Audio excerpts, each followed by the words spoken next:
안녕하세요 여러분, 오디오와 고막 채널입니다. 오늘은 지난 시간에 예고했듯이 한국이 만들어낸 오디오 명기인 아남 AA77 인티 앰프를 가지고서 이제 알아보도록 하겠습니다.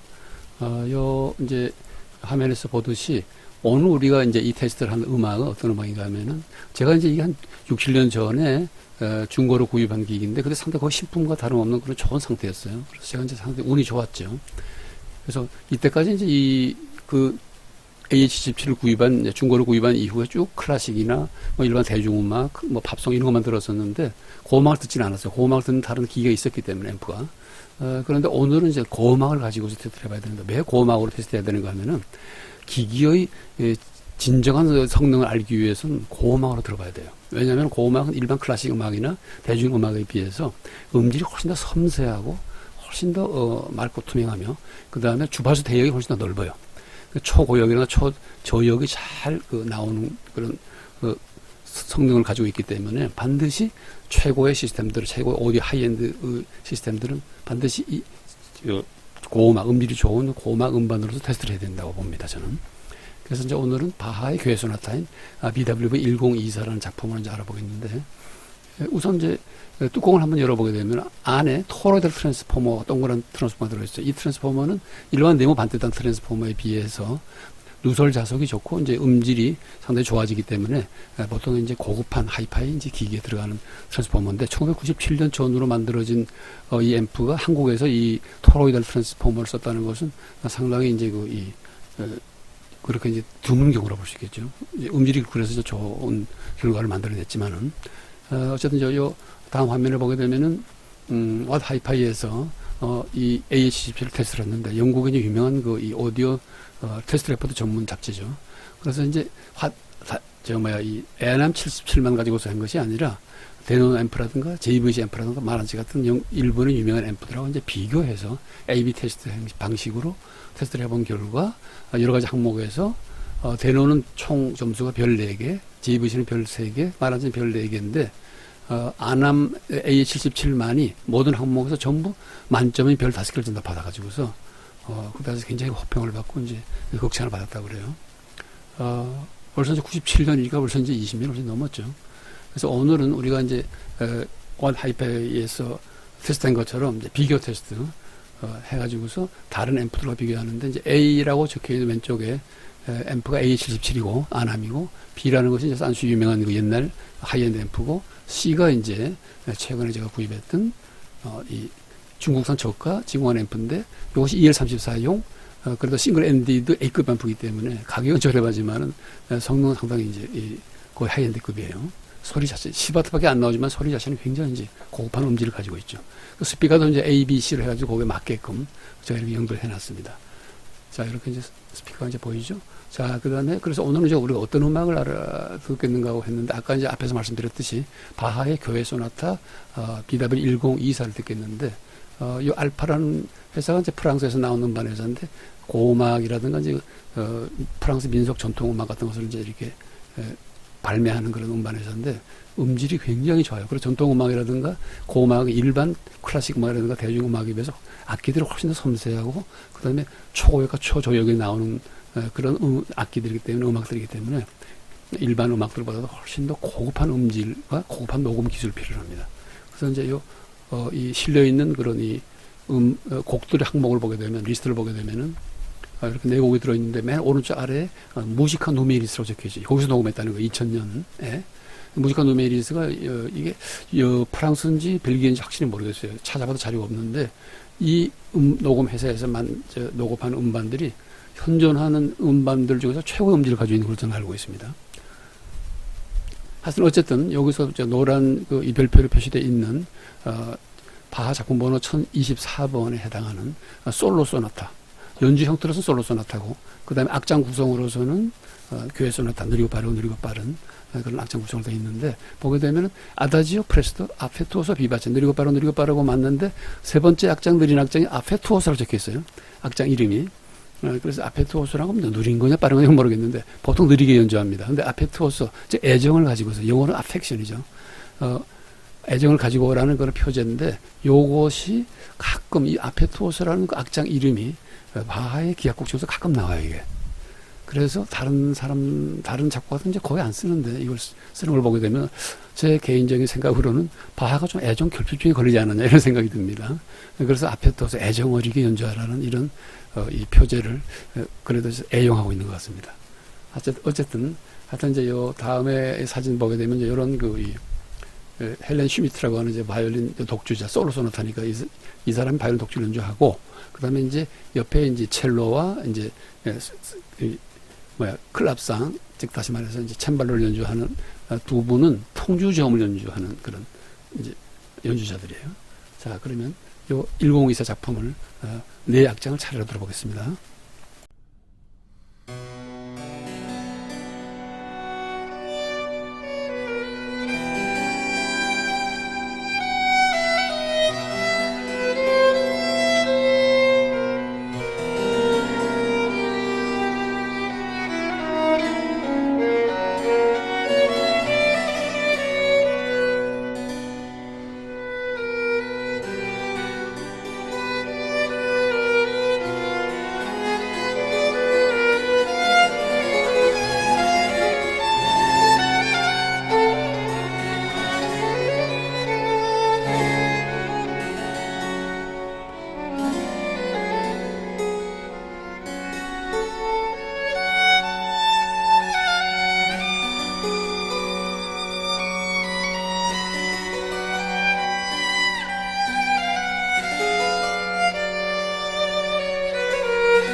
자, 이렇게 세 가지 오디오 시스템을 통해서 바하의 교회 소나타 작품 번호 1024번을 이제 들어봤는데, 제가 이제 테스트 레포트 결과를 이렇게 요거 이제 화면에 띄웠는데, 일반 보통 테스트 레포트였던 항목하고는 다른 항목을 제가 이제 선정을 했어요. 세 개의 항목으로 이제 이렇게 비교해 봤는데, 첫 번째 건 트랜스파런스, 즉 음의 어떤 해상도라고 할까 명료도를 말하는 거고, 옹띄어질 때 음의 어떤 점도, 끈적끈적거림이라고 볼 수 있겠죠. 옹띄어질 때라는 말이 이제 음의 어떤 점성이라고 할까, 음의 점도를 보고, 그다음에 세 번째 항목은 이제 파워 밴드위드스, 유효 출력 주파수.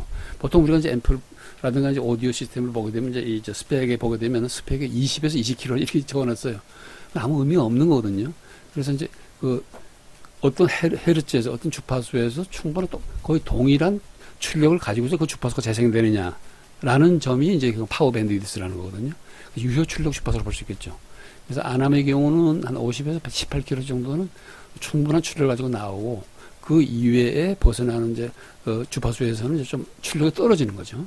산슈라든가 이제 징원 앰프는 40에서 20kHz 정도는 충분히 나오고, 뭐 그러니까 아남도 결국 떨어지는 거라고 볼 수는 없겠죠. 귀로는 사실상 잘 구분이 잘 안 됩니다. 근데 저도 이제 워낙 이제 고음악을 많이 듣고 또 오랫동안 음악을 듣고 오랫동안 이제 기기를 만져봤기 때문에 아주 미세한 차이 정도는 나지 않겠느냐 이렇게 제 느낌으로 그게 보입니다. 그리고 이제 트랜스파런스, 음의 명료도 해상도에서는 만약에 징원 앰프가 가장 좋은데 100이라고 본다면 산슈이가 97%, 그 다음에 이제 아남이 한 95% 정도 따라가지 않느냐. 거의 차이를 못 느껴, 이렇게 얼핏 들어서는. 근데 세밀히 들어보면 이제 그런 그 정도의 아주 미세한 차이는 있지 않겠느냐 이렇게 보입니다. 그 다음에 이제 음의 점도, 점성이라고 할까. 비교적으로 말한다면 우리가 찹쌀, 맵쌀 이렇게 비교해도 좋아요. 그리고 좀 끈적거리는 어떤 음에, 끈적거리는 것이 좀 많다면 제가 항상 말씀드리는 밀키 사운드가 될 것이고, 미끈한 음이죠. 그 다음에 이제 점도가 약한 경우는 오히려 이제 점도가 약하면서 음이 섬세하다 그러면 그건 이제 실키, 비단키 같은 실키 사운드라고 볼 수 있겠는데, 징원에 오히려 실키 사운드에 가까워요. 그래서 75%로 적어놨는데 한 7, 80% 정도 됐는데, 점도가 약한 방면은 이제 음이 굉장히 투명하고 이제 맑죠. 이제 징원 앰프는. 그래서 이제 산슈를 100으로 본다면 이제 그 정도 된다는 거죠. 자, 어쨌든, 요렇게 이제 테스트 레포트를 통해서 이제 우리가 아남 A77 앰프가 나머지 두 하이엔드급 음질을 가지고 있는 앰프와 비교해도 걸컥 떨어지지 않는 훌륭한 이제 이 음질을 가지고 있고, 고음악 재생에서도 이제 거의 완벽한 그런 소리를 내주는데, 요 다음 사진에서 제가 한 가지 지적할 사항이 있는데, 요 아남 앰프가 다 좋은데 한 가지 아주 치명적인 약점을 가지고 있어요. 뭔가 하면 앞 전면 디자인에서 문제가 생긴 건데, 볼륨 이렇게 적어놨는데 볼륨 괄호 열고 마이너스 dB라고 적혀있죠. 그래놓고 이제 볼륨 세팅이 지금 최소로 되어 있는 볼륨 세팅인데 거기다 무한대로 되어 있어요. 그래서 이제 이 마이너스 dB가 뭔지 전문적인 이제 용어를 잘 모르는 일반인들은 이게 볼륨이 지금 최대로 되어 있구나 이렇게 된 생각을 하고서 볼륨 오히려 이게 돌려요. 돌려가지고서는 이게 0으로 갖다가 맞춰놓게 되면은 볼륨 최대로 세팅이 된 거거든요. 그런 상태로 만들어 놓고 스위치를 탁 켜게 되면은 바로 이제 스피커하고 앰프가 나가죠. 그래서 이제 이 앰프를 망가먹은 사람들이 꽤 있더라고요. 이게 치명적인 단점이에요. 그래서 보통 이제 볼륨이 미니멈, 맥시멈, 그 왼쪽에서부터 돌리죠. 1, 2, 3, 4, 5, 6, 7, 8 이렇게 적어야 되는데, 왜 이렇게 적었는지 좀 이렇게 멋있게 보이려고 이제 전문적인 이런 DB로 썼는지 모르겠습니다만, 이건 커다란 실수인 것 같아요. 그래서 결국은, 이것 때문에, 이 디자인 때문에 아남 앰프, 이 앰프를 망가먹은 사람들이 꽤 있단 말이에요. 그런 점은 아주 치명적인 결점이긴 하지만은, 그 점만 빼놓고는 아남 A77은 정말로 어떤 하이엔드급 고급 앰프하고 비교해도 성능 결국 95% 이상 따라가는 그런 고성능의 음질을 가지고 있는 앰프로서 한국인에게 어떤 그런 그 기술적 자부심을 가져다 준 앰프라고 볼 수 있겠습니다. 여간 자랑스러운 일이 아닐 수 없습니다. 자, 그러면 오늘 여기서 마치겠습니다.